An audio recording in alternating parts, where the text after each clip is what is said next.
đi xin lông trống rồi. Một rồi.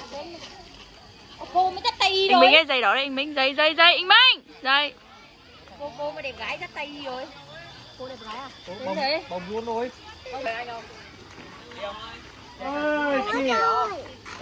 Cô đẹp gái cả thật là khóc liền. Không phải nhân viên sao bưng đồ ta? Nó có viên sỏi ở trên chân nó. Ở đây rồi. Ở đây rồi.